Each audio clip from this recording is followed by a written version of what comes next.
किस्से गलियारों के पेश करते हैं सादत हसन मंटो की लिखी कहानी तरक्की पसंद। जोगिंदर सिंह के अफसाने जब मकबूल होने शुरू हो गए तो उसके दिल में ख्वाहिश पैदा हुई कि वो मशहूर अदीबों और शायरों को अपने घर बुलाए और उनकी दावत करे। उसका ख्याल था कि यूं उसकी शोहरत और मकबूलियत और भी ज़्यादा हो जाएगी। जोगिंदर सिंह बड़ा खुशफहम इंसान था। मशहूर अदीबों और शायरों को अपने घर बुलाकर और उनकी खातिर नवाजी करने के बाद जब वो अपनी बीवी अमृत कौर के पास बैठता तो कुछ देर के लिए बिल्कुल भूल जाता कि उसका काम डाक खाने में चिट्ठियों की देखभाल करना है। अपनी 3 गजी पटियाला फैशन की रंगी हुई पगड़ी उतारकर जब वो एक तरफ रख देता तो उसे महसूस होता कि उसके लंबे लंबे काले गेसुओं के नीचे जो छोटा सा सिर छुपा हुआ है उसमें तरक्की पसंद अदब कूट कूट कर भरा है। उस एहसास से उसके दिलो दिमाग में एक अजीब किस्म की अहमियत पैदा हो जाती और वो ये समझता कि दुनिया में जिस कदर अफसाना निगार और नावल नवीस मौजूद हैं सब के सब उसके साथ एक नहायत ही लतीफ़ रिश्ते के ज़रिए मुंसलिक हैं। अमृत कौर की समझ में ये बात नहीं आती थी कि उसका खाविंद लोगों को मदऊ करने पर उससे हर बार ये क्यों कहा करता है, अमृत ये जो आज चाय पर आ रहे हैं हिंदुस्तान के बड़े शायर हैं समझी, बहुत बड़े शायर। देखो इनकी खातिर नवाजी में कोई कसर बाकी ना रहे। आने वाला कभी हिंदुस्तान का बड़ा शायर होता था या बहुत बड़ा अफसाना निगार, इससे कम पाए का आदमी तो वो कभी बुलाता ही नहीं था। दावत में ऊंची ऊंची सुरों में जो बात होती थी उसका मतलब वो आज तक न समझ सकी थी। इन गुफ्तगुओं में तरक्की पसंद का जिक्र आम होता था। इस तरक्की पसंदी का मतलब अमृत कौर को मालूम नहीं था। एक दफ़ा जोगिंदर सिंह एक बहुत बड़े अफसाना निगार को चाय पिलाकर फारिग हुआ और अंदर रसोई में आकर बैठा तो अमृत कौर ने पूछा, ये मुई तरक्की पसंदी क्या है? जोगिंदर सिंह ने पगड़ी समेत अपने सिर को एक खफीफ सी जुम्बिश दी और कहा, तरक्की पसंदी, इसका मतलब तुम फौरन ही न समझ सकोगी। तरक्की पसंदी उसको कहते हैं जो तरक्की पसंद करे। ये लफ्ज़ फारसी का है और अंग्रेजी में तरक्की पसंदी को प्रोग्रेसिव कहते हैं। वो अफसाना निगार यानी कहानियाँ लिखने वाले जो अफसाना निगारी में तरक्की चाहते हैं उनको तरक्की पसंद अफसाना निगार कहते हैं। इस वक्त हिंदुस्तान में 3-4 तरक्की पसंद अफसाना निगार हैं जिनमें मेरा भी नाम शामिल है।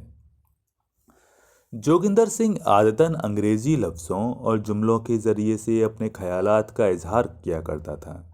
उसकी ये आदत पककर अब तबीयत बन गई थी।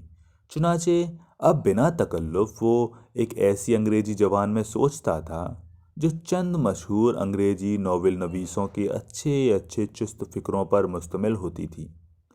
आम गुफ्तगू में वो 50% अंग्रेजी अल्फाज और अंग्रेजी किताबों से चुने हुए फ़िक्रे इस्तेमाल करता था। अफलातून को हमेशा प्लेटो कहता था और अरिस्तो को एरिस्टोटल। सिगमंड फ्रायड, शोपनहार और नीत्शे का जिक्र वो अपनी हर मअरके की गुफ्तगू में किया करता था। लेकिन आम बातचीत में वो इन फ़लसफ़ियों का नाम नहीं लेता था और अपनी बीवी से गुफ्तगू करते वक्त तो वो इस बात का ख़ास ख्याल रखता था कि अंग्रेज़ी लफ्ज़ और ये फ़लसफ़ी उसकी गुफ्तगू से ना आने पाए। जोगिंदर सिंह से जब उसकी बीवी ने तरक्की पसंदी का मतलब समझा तो उसे बहुत मायूसी हुई, क्योंकि उसका ख्याल था कि तरक्की पसंदी कोई बहुत बड़ी चीज़ होगी जिस पर बड़े बड़े शायर और अफसाना निगार उसके खाविंद के साथ मिलकर बहस करते रहते हैं। लेकिन जब उसने ये सोचा कि हिंदुस्तान में सिर्फ 3-4 तरक्की पसंद अफसाना निगार हैं तो उसकी आंखों में चमक पैदा हो गई। ये चमक देखकर जोगिंदर सिंह की मूंछों भरे होठ एक दबी दबी सी मुस्कुराहट के साथ कंपकंपाए। अमृत, तुम्हें यह सुनकर बहुत खुशी होगी कि हिंदुस्तान का एक बहुत बड़ा आदमी मुझसे मिलने की ख्वाहिश रखता है। उसने मेरे अफसाने पढ़े हैं और बहुत पसंद किए हैं। अमृत कौर ने पूछा, यह बड़ा आदमी कौन है? क्या आप ही की तरह कहानियां लिखने वाला है? जोगिंदर सिंह ने अपनी जेब से एक लिफाफा निकाला और उसे अपने दूसरे हाथ की पुश्त पर थपथपाते हुए कहा, यह आदमी जो कोई भी है अफसाना निगार है, लेकिन उसकी सबसे बड़ी खूबी, जो उसकी न मिटने वाली शोहरत का बायस है, कुछ और ही है। उसकी खूबी क्या है? वो एक आवारागर्द है। आवारागर्द? हाँ, वो एक आवारागर्द है। उसने आवारागर्दी को अपनी जिंदगी का लक्ष्य बना लिया है। वो हमेशा घूमता रहता है, कभी कश्मीर की ठंडी वादियों में, कभी मुल्तान के तपते हुए मैदानों में, कभी लंका में, कभी तिब्बत में। अमृत कौर की दिलचस्पी बढ़ गई। मगर वो करता क्या है? वो गीत इकट्ठे करता है, हिंदुस्तान के हर सूबे के गीत, पंजाबी, गुजराती, मराठी, पेशावरी, कश्मीरी, मारवाड़ी। हिंदुस्तान में जितनी ज़बानें बोली जाती हैं, उनके जितने गीत उसको मिलते हैं, वो इकट्ठे कर लेता है। इतने गीत इकट्ठे करके वो उनका क्या करता है? किताबें छापता है, मजमून लिखता है ताकि दूसरे भी ये गीत पढ़ सकें, सुन सकें। अंग्रेजी जबान के कई रिसालों में उसके मजमून छप चुके हैं। गीत इकट्ठे करना और उनको सलीके के साथ पेश करना कोई मामूली काम नहीं है। वो बहुत बड़ा आदमी है, अमृत, बहुत बड़ा आदमी। देखो, उसने मुझे कैसा खत लिखा है। ये कहकर जोगिंदर सिंह ने अपनी बीवी को वो खत पढ़कर सुनाया जो हरिंदर नाथ त्रिपाठी ने अपने गांव से उसको भेजा था। इस खत में हरिंदर नाथ त्रिपाठी ने बड़ी मीठी जबान में जोगिंदर सिंह के अफसानों की तारीफ की थी और लिखा था, आप हिंदुस्तान के तरक्की पसंद अफसाना निगार हैं। जब ये फिक्रा जोगिंदर सिंह ने पढ़ा तो ऊंची आवाज में बोल उठा, लो देखो, त्रिपाठी साहब भी लिखते हैं कि मैं तरक्की पसंद हूं। जोगिंदर सिंह ने पूरा खत सुनाने के बाद एक दो सेकंड अपनी बीवी की तरफ देखा और फिर असर मालूम करने के लिए पूछा, क्यों? अमृत कौर अपने खाविंद की तेज निगाही के बायस कुछ झेंप सी गई, फिर मुस्कुराकर कहने लगी, मुझे क्या मालूम, बड़े आदमियों की बातें बड़ी आदमी ही समझ सकते हैं। जोगिंदर सिंह ने अपनी बीवी की इस अदा पर गौर न किया। वो दरअसल हरिंदर नाथ त्रिपाठी को अपने यहाँ बुलाने और उसे अपने यहाँ कुछ देर ठहराने की बाबत सोच रहा था। अमृत, मैं कहता हूँ कि त्रिपाठी साहब को दावत दी जाए, क्या ख्याल है तुम्हारा? लेकिन मैं सोचता हूँ कि क्या पता वो इनकार कर दें। बहुत बड़ा आदमी है ना, मुमकिन है वो हमारी इस दावत को खुशामद समझे। ऐसे मौक़ों पर जोगिंदर सिंह बीवी को अपने साथ शामिल कर लेता था ताकि दावत का बोझ दो आदमियों में बंट जाए। चुनाचे जब उसने हमारी कहा तो अमृत कौर ने, जो अपने खाविंद की तरह बेहद सादा लोह थी, हरिंदर नाथ त्रिपाठी में दिलचस्पी लेना शुरू कर दी। हालांकि उसका नाम भी उसके लिए नाकाबिले फहम था और ये बात भी उसकी समझ में बालातर थी कि एक आवारागर्द गीत जमा करके कैसे बहुत बड़ा आदमी बन सकता है। जब उसने अपने खाविंद से ये सुना कि हरिंदर नाथ त्रिपाठी गीत इकट्ठे करता है, तो उसे अपने खाविंद की ही एक बात याद आ गई थी कि विलायत में कुछ लोग तितरियां पकड़ने का काम करते हैं और यूं काफ़ी रुपया कमाते हैं। चुनाचे उसने सोचा कि शायद त्रिपाठी साहब ने गीत जमा करने का काम विलायत के किसी आदमी से सीखा होगा। जोगिंदर सिंह ने फिर अंदेशा जाहिर किया, मुमकिन है वो हमारी इस दावत को खुशामद समझे। इसमें खुशामद की क्या बात है? और भी तो कई बड़े आदमी आपके पास आते हैं, आप उनको खत लिख दीजिए। मेरा ख्याल है वो आपकी दावत जरूर कबूल करेंगे और फिर उनको भी तो आपसे मिलने का शौक है। हाँ, ये तो बताइए, क्या उनके बीवी बच्चे हैं? बीवी बच्चे? जोगिंदर सिंह उठा और हरिंदर नाथ त्रिपाठी को खत लिखने का मजमून अंग्रेजी जबान में सोचते हुए बोला, होंगे, जरूर होंगे। हाँ, उनके बीवी बच्चे हैं। मैंने उनके एक मजमून में पढ़ा था, उनकी बीवी भी है और एक बच्ची भी है। खत का मजमून जोगिंदर सिंह के दिमाग में मुकम्मल हो चुका था। दूसरे कमरे में जाकर उसने छोटे साइज का पैड निकाला जिस पर वो खास आदमियों को खत लिखा करता था और हरिंदर नाथ त्रिपाठी के नाम उर्दू में दावतनामा लिखा। ये दावतनामा उस मजमून का उर्दू तर्जुमा था जो उसने अपनी बीवी से गुफ्तगू करते वक्त अंग्रेजी में सोचा था। तीसरे रोज हरिंदरनाथ त्रिपाठी का जवाब आया। जोगिंदर सिंह ने धड़कते हुए दिल से लिफाफा खोला। जब उसने पढ़ा कि उसकी दावत कबूल कर ली गई है तो उसका दिल जोर जोर से धड़कने लगा। अमृत कौर धूप में छोटे बच्चे के गेसुओं में दही डालकर मल रही थी कि जोगिंदर सिंह लिफाफा हाथ में लिए उसके पास पहुंचा। उन्होंने हमारी दावत कबूल कर ली है। कहते हैं वो लाहौर यूं भी एक जरूरी काम से आ रहे हैं। वो अपनी ताजा किताब छपवाने का इरादा रखते हैं और हाँ, उन्होंने तुमको प्रणाम लिखा है। अमृत कौर को यह जानकर बड़ी खुशी हुई कि इतने बड़े आदमी ने, जिसका काम गीत इकट्ठे करना है, उसको प्रणाम कहा है। उसके दिल ही दिल में खुदा का शुक्र अदा किया कि उसका ब्याह ऐसे आदमी से हुआ है जिसको हिंदुस्तान का हर बड़ा आदमी जानता है। सर्दियों का मौसम था। दिसंबर के पहले दिन थे। जोगिंदर सिंह सुबह 7 बजे बेदार हो गया, लेकिन देर तक बिस्तर में आंखें खोले पड़ा रहा। उसकी बीवी अमृत कौर और उसका बच्चा दोनों लिहाफ में लिपटे हुए पास वाली चारपाई पर पड़े थे। जोगिंदर सिंह ने सोचना शुरू किया, त्रिपाठी साहब से मिलकर उसे कितनी खुशी हासिल होगी। खुद त्रिपाठी साहब को भी यकीनन उससे मिलके बड़ी मसरत होगी, क्योंकि वो हिंदुस्तान का जवां, अफकार, अफसाना नवीस और तरक्की पसंद अदीब है। त्रिपाठी साहब से वो हर मौजू पर गुफ्तगू करेगा, गीतों पर, देहाती बोलियों पर, अफसानों पर और ताज़ा जंगी हालात पर। वो उनको बताएगा कि एक क्लर्क होने पर भी वो कैसे अच्छा अफसाना निगार बन गया। क्या ये अजीब बात नहीं कि डाकखाने में चिट्ठियों की देखभाल करने वाला इंसान तबन आर्टिस्ट हो। जोगिंदर सिंह को इस बात पर बहुत नाज था कि डाकखाने में मजदूरों की तरह 6-7 घंटे काम करने के बाद भी वो इतना वक्त निकाल लेता है कि एक माहाना पर्चा भी मुर्तब करता है और 2-3 पर्चों के लिए हर माह एक एक अफसाना भी लिखता है। दोस्तों को हर हफ्ते जो लंबे चौड़े खत लिखे जाते थे, उनका जिक्र अलग रहा। देर तक वो बिस्तर में लेटा हरेंद्रनाथ त्रिपाठी से अपनी पहली मुलाकात के लिए जहनी तैयारियां करता रहा। जोगिंदर सिंह ने हरिंदरनाथ त्रिपाठी के अफसाने और मजमून पढ़ रखे थे। उसका फोटो भी देख रखा था। किसी के अफसाने पढ़कर और फोटो देखकर वो आमतौर पर यह महसूस करता था कि उसने उस आदमी को अच्छी तरह जान लिया है, लेकिन हरिंदरनाथ त्रिपाठी के मामले में उसको अपने ऊपर एतबार नहीं था। उसका कहना था कि हरिंदरनाथ त्रिपाठी उसके लिए बिल्कुल अजनबी है।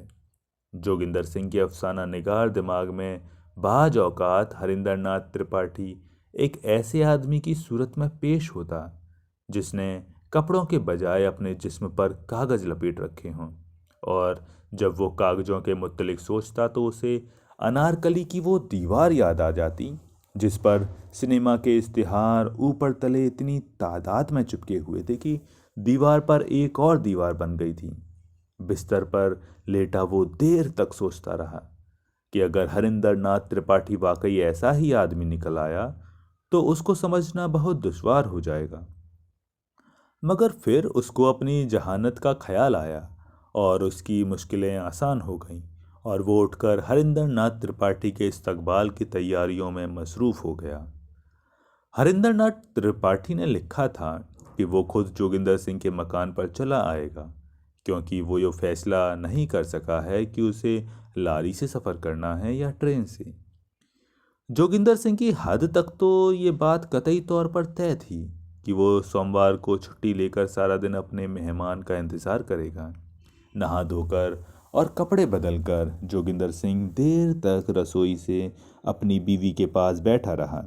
दोनों ने चाय देर से पी थी, इस ख्याल से कि शायद त्रिपाठी आ जाए। लेकिन जब त्रिपाठी देर तक न आया तो उन्होंने केक वगैरह संभाल कर अलमारी में रख दिए और खाली चाय पीकर मेहमान के इंतज़ार में बैठ गए। जब जोगिंदर सिंह रसोई से उठकर कमरे में आया और आईने के सामने खड़े होकर जब उसने दाढ़ी के बालों में लोहे के छोटे छोटे क्लिप अटकाने शुरू किए कि बालों को जमा कर सके, तो दरवाजे पर दस्तक हुई। अध खुली दाढ़ी के साथ उसी हालत में उसने ड्योढ़ी का दरवाज़ा खोला। जैसा कि उसको मालूम था, सबसे पहले उसकी नज़र हरिंदर नाथ त्रिपाठी की स्याह घनी दाढ़ी पर पड़ी, जो अपनी दाढ़ी से 20 गुना बड़ी थी, बल्कि उससे भी कुछ ज़्यादा। हरिंदर नाथ त्रिपाठी के होठों पर, जो बड़ी बड़ी मूछों के अंदर छुपे हुए थे, मुस्कुराहट पैदा हुई। उसकी आंख, जो कदरे टेढ़ी थी, कुछ और टेढ़ी हो गई। उसने अपनी लंबी लंबी जुल्फों को एक तरफ हटाकर अपना हाथ, जो किसी किसान का हाथ मालूम होता था, जोगिंदर की तरफ बढ़ाया। जोगिंदर सिंह ने हरिंदर नाथ त्रिपाठी के हाथ की मजबूत गिरफ्त महसूस की और उसका चर्मी थैला देखा, जो हामला औरत की पेट की तरह फूला हुआ था। जोगिंदर सिंह बहुत मुत्तसिर हुआ। वो सिर्फ इस कदर कह सका, त्रिपाठी साहब, आपसे मिलकर मुझे बेहद खुशी हासिल हुई है। हरिंदर नाथ त्रिपाठी को आए 15 रोज हो चुके थे। उसकी आमद के तीसरे ही रोज उसकी बीवी और बच्ची भी आ गई थी। दोनों त्रिपाठी के साथ ही गांव से आई थी, मगर 2 रोज के लिए मजग में अपने एक दूर के रिश्तेदार के पास ठहर गई थीं। और चूंकि त्रिपाठी ने उस रिश्तेदार के पास उनका ज़्यादा देर ठहरना मुनासिब नहीं समझा था, इसलिए उसने उन्हें अपने पास, यानी जोगिंदर सिंह के यहाँ बुलवा लिया था। पहले 4 दिन बड़ी दिलचस्प बातों में सर्फ हुए। हरिंदर नाथ त्रिपाठी से अपने अफसानों की तारीफ सुनकर जोगिंदर सिंह बहुत खुश हुआ। उसने एक मुकम्मल अफसाना, जो गैर मतबूआ था, त्रिपाठी को सुनाया और दाद हासिल की। 2 नामुकम्मल अफसाने भी सुनाए, जिनके मुत्तलिक त्रिपाठी ने अच्छी राय का इजहार किया। तरक्की पसंद अदब पर बहसें हुई। मुख्तलिफ अफसाना निगारों की फ़नी कमज़ोरियाँ निकाली गईं और नई और पुरानी शायरी का मुकाबला किया गया। गर्ज ये है कि पहले 4 दिन बड़ी अच्छी तरह गुजरे और जोगिंदर सिंह हर लिहाज से हरिंदर नाथ त्रिपाठी की शख्सियत से बहुत मुतसर हुआ। त्रिपाठी की गुफ्तगू का अंदाज, जिसमें बैक वक्त बचपना और बुढ़ापा था, जोगिंदर सिंह को बहुत पसंद आया।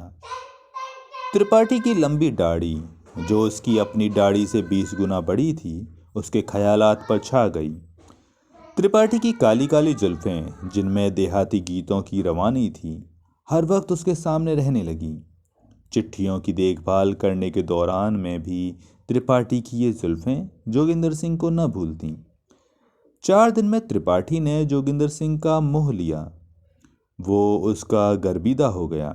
उसकी टेढ़ी आंख भी उसको खूबसूरत नजर आने लगी, बल्कि उसने सोचा, अगर उनकी आंखों में टेढ़ापन न होता तो उनके चेहरे पर यह बुजुर्गी कभी पैदा न होती। त्रिपाठी के बड़े बड़े होंठ जब उसकी घनी मूछों के पीछे हिलते तो जोगिंदर सिंह महसूस करता जैसे झाड़ियों में परिंदे बोल रहे हों। त्रिपाठी हौले हौले बोलता था। बोलते बोलते जब वो अपनी दाढ़ी पर हाथ फेरता तो जोगिंदर सिंह के दिल को बहुत राहत पहुंचती। वो समझता कि उसके दिल पर प्यार से हाथ फेरा जा रहा है। 4 रोज तक जोगिंदर सिंह ऐसी ही फजा में रहा। उस फजा को अगर वो अपने किसी अफसाने में बयां करना चाहता तो न कर सकता। 5वें रोज एकाएकी हरिंदर नाथ त्रिपाठी ने अपना चर्मी थैला खोला, ढेरों अफसाने निकाले और जोगिंदर सिंह को सुनाना शुरू किया। 10 रोज तक मुतवातिर वो अफसाने सुनाता रहा। इस दौरान में उसने जोगिंदर सिंह को कई किताबें सुना दी। जोगिंदर सिंह तंग आ गया। उसे अफसानों से नफरत हो गई। त्रिपाठी का चर्मी थैला, जिसका पेट बनियों की तौंद की तरह फूला हुआ था, उसके लिए एक अंजाम बन गया। हर रोज शाम को डाकखाने से लौटते हुए उसे इस बात का खटका लगा रहता कि घर में दाखिल होते ही उसे त्रिपाठी का सामना करना पड़ेगा। फिर इधर उधर की चंद बातें होंगी, फिर वही चर्मी थैला खोला जाएगा और उसे 1 या 2 तवील अफसाने सुनने पड़ेंगे। जोगिंदर सिंह तरक्की पसंद अफसाना निगार था। अगर तरक्की पसंदी उसके अंदर न होती तो वो साफ लफ्ज़ों में त्रिपाठी से कह देता, बस बस त्रिपाठी साहब, बस बस, अब मुझ में आपके अफसाने सुनने की ताकत नहीं रही। मगर वो सोचता, नहीं नहीं, मैं तरक्की पसंद हूँ, मुझे ऐसा नहीं सोचना चाहिए। दरअसल ये मेरी कमजोरी है कि अब उनके अफसाने मुझे अच्छे नहीं लगते। उनमें ज़रूर कोई ना कोई खूबी होगी। उनके अफसाने पहले तो मुझे खूबियों से भरे हुए नज़र आते थे। मैं मुतसिब हो गया हूँ। एक हफ्ते से ज़्यादा अरसे तक जोगिंदर सिंह के तरक्की पसंद दिमाग में ये कशमकश जारी रही। वो सोच सोच कर उस हद तक पहुंच गया जहां सोच विचार हो ही नहीं सकता। तरह तरह के ख्याल उसके दिमाग में आते, मगर वो ठीक तौर पर उनकी जांच पड़ताल न कर सकता। उसकी जहनी अफरा तफरी आहिस्ता आहिस्ता बढ़ गई और वो यूं महसूस करने लगा जैसे एक बहुत बड़ा मकान है जिसमें बेशुमार खिड़कियां हैं। उस मकान के अंदर वो अकेला है और आंधी आ गई है। कभी इस खिड़की के पट बजते हैं, कभी उस खिड़की के, और उसकी समझ में नहीं आ रहा था कि वो इतनी खिड़कियों को एकदम कैसे बंद करे। जब त्रिपाठी को उसके यहाँ आए 20 रोज हो गए तो उसे बेचैनी महसूस होने लगी। त्रिपाठी शाम को उसे नया अफसाना सुनाता तो उसे ऐसा महसूस होता जैसे बहुत सी मक्खियाँ उसके कानों के पास भिन भिना रही हैं। फिर वो किसी और ही सोच में गर्क हो जाता। एक रोज त्रिपाठी ने उसे अपना एक और ताज़ा अफसाना सुनाया जिसमें किसी औरत और मर्द के जिनसी ताल्लुकात का जिक्र था। उसके दिल को धक्का सा लगा। पूरे 21 दिन मैं अपनी बीवी के पास सोने के बजाय एक लमड़ियल के साथ एक ही लिहाफ में सोता रहा हूँ। इस एहसास से जोगिंदर सिंह के दिलो दिमाग में एक लम्हे के लिए इंकलाब पैदा कर दिया। ये कैसा मेहमान है, जौ की तरह चिमट कर रह गया है, हिलने का नाम ही नहीं लेता। और इसकी बीवी, इसकी बच्ची, सारा घर ही उठकर चला आया है। ये लोग जरा भर भी ख्याल नहीं करते कि मुझ गरीब का कचमूर निकल जाएगा। डाक खाने का मलाजिम, 50 रुपये माहवार तनख्वाह, आखिर कब तक इनकी खातिर तवाजी करता रहूंगा। और फिर अफसाने हैं कि खत्म होने से ही नहीं होते। इंसान हूँ, कोई लोहे का ट्रक तो नहीं हूँ जो हर रोज इसके अफसाने सुनता रहूं। और किस कदर गजब है कि मैं बीबी के पास तक ही नहीं गया, सर्दियों की रातें जाया हो रही हैं। 21 दिनों के बाद वो त्रिपाठी को एक नई रोशनी में देखने लगा। अब उसको त्रिपाठी की हर चीज मायूब नजर आने लगी। उसकी टेढ़ी आंख, जिसमें जोगिंदर सिंह पहले खूबसूरती देखता था, अब सिर्फ एक टेढ़ी आंख थी। उसकी काली जुल्फों में भी अब जोगिंदर सिंह को वो मुलायमी दिखाई नहीं देती थी। और उसकी दाढ़ी को देखकर अब वो सोचता था कि इतनी लंबी दाढ़ी रखना बहुत बड़ी हिमाकत है। जब त्रिपाठी को उसके यहाँ 25 दिन हो गए तो एक अजीब और गरीब कैफियत उसके ऊपर तारी हो गई। वो अपने आप को अजनबी समझने लगा। उसे यूं महसूस होने लगा था जैसे वो कभी किसी जोगिंदर सिंह को जानता था, मगर अब वो उसे नहीं जानता। अपनी बीवी के मुत्तलिक वो सोचता, जब त्रिपाठी चला जाएगा तो सब ठीक हो जाएगा, मेरी नए सिरे से शादी होगी, मैं फिर अपनी बीवी के साथ सो सकूंगा। और इसके आगे जब वो सोचता तो उसकी आंखों में आंसू आ जाते और उसके हलक में कोई तल्ख सी चीज फंस जाती। उसका जी चाहता कि दौड़ा दौड़ा अंदर जाए और अमृत कौर को, जो कभी उसकी बीवी हुआ करती थी, गले से लगा ले और रोना शुरू कर दे। मगर ऐसा करने की उसमें हिम्मत नहीं थी, क्योंकि वो तरक्की पसंद अफसाना निगार था। कभी कभी जोगिंदर सिंह के दिल में ये ख्याल दूध के उबाल की तरह उठता कि तरक्की पसंदी का लिहाफ जो उसने ओढ़ रखा है उतार फेंके और चिल्लाना शुरू कर दे, त्रिपाठी, तरक्की पसंदी की ऐसी की तैसी, तुम और तुम्हारे इकट्ठे किए हुए गीत बकवास हैं। मुझे अपनी बीवी चाहिए। तुम्हारी ख्वाहिशें तो सारी की सारी गीतों में जज्ब हो चुकी हैं। मैं अभी नौजवान हूँ, मेरी हालत पर रहम करो, जरा गौर तो करो। मैं जो 1 मिनट भी अपनी बीवी के बगैर नहीं सो सकता था, 25 दिनों से तुम्हारे साथ एक ही लिहाफ में सो रहा हूँ। क्या ये जुल्म नहीं? त्रिपाठी उसकी हालत से बेखबर हर शाम उसे ताजा अफसाना सुनाता और उसके साथ लिहाफ में सो जाता। जोगिंदर सिंह बस कट कर रह जाता। जब 1 महीना गुजर गया तो जोगिंदर सिंह के सब्र का पैमाना लबरेज हो गया। मौका ढूंढकर वो गुसलखाने में अपनी बीवी से मिला, धड़कते हुए दिल के साथ, और इस डर के मारे कि कहीं त्रिपाठी की बीवी ना आ जाए। उसने जल्दी से बीवी का बोसा लिया, जैसे डाक खाने में लिफाफे पर मोहर लगाई जाती है, और कहा, आज रात तुम जागती रहना। मैं त्रिपाठी से ये कहकर कि बाहर जा रहा हूँ, रात के 2:30 बजे लौटूंगा, लेकिन मैं जल्दी आ जाऊंगा। 12 बजे 12 बजे मैं हौले हौले दस्तक दूंगा। तुम चुपके से दरवाज़ा खोल देना, और फिर हम ड्योढ़ी बिल्कुल अलग थलग हैं, लेकिन तुम एहतियात के तौर पर वो दरवाज़ा जो गुसलखाने की तरफ खुलता है बंद कर देना। बीवी को अच्छी तरह समझाकर वो त्रिपाठी के पास गया और उसे 2:30 बजे लौटने की इत्तला देकर घर से बाहर निकल गया। 12 बजने में 4 सर्द घंटे बाकी थे, जिनमें से 2 घंटे उसने साइकिल पर इधर उधर घूमने में काट दिए। उसे सर्दी की शिद्दत का बिल्कुल एहसास न हुआ, इसलिए कि बीवी से मेल करने का ख्याल ही काफ़ी गर्म था। 2 घंटे साइकिल पर घूमने के बाद वो अपने मकान के पास वाले मैदान में बैठ गया। उसने महसूस किया कि वो रूमानी हो गया है। जब उसने सर्द रात की धुंधियाली खामोशी का ख्याल किया तो उसे ये खामोशी जानी पहचानी नजर आई। ठिठरे हुए आसमान पर तारे चमक रहे थे, जैसे पानी की मोटी मोटी बूंदें। इंजन की चीख खामोशी को तोड़ती तो उसका अफसाना निगार दिमाग सोचता कि खामोशी बर्फ का बहुत बड़ा ढेला है, और इंजन की चीख वो मेघ है जो खामोशी के सीने में खुप गई है। बहुत देर तक जोगिंदर सिंह एक नए किस्म के रूमान को अपने दिलो दिमाग में फैलाता रहा और रात की अंधियारी खूबसूरतियों को गिनता रहा।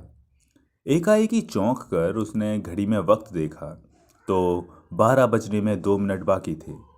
उसने घर का रुख किया और दरवाजे पर हौले से दस्तक दी। 5 सेकंड गुजर गए, दरवाजा ना खुला। एक बार फिर उसने दस्तक दी, दरवाजा खुला। उसने हौले से कहा, अमृत।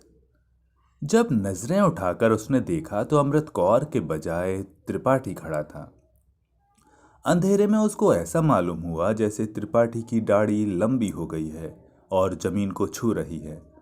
और फिर उसको त्रिपाठी की आवाज सुनाई दी, तुम जल्दी आ गए। चलो, ये भी अच्छा हुआ, मैंने अभी अभी एक अफसाना मुकम्मल किया है, आओ सुनो। तो दोस्तों, ये थी कहानी तरक्की पसंद, लेखक सआदत हसन मंटो। उम्मीद है आपको कहानी पसंद आई होगी। पसंद आई है तो वीडियो को लाइक करें, चैनल को सब्सक्राइब करें। मिलते हैं किसी और दिन किसी नई वीडियो के साथ। तब तक के लिए नमस्कार।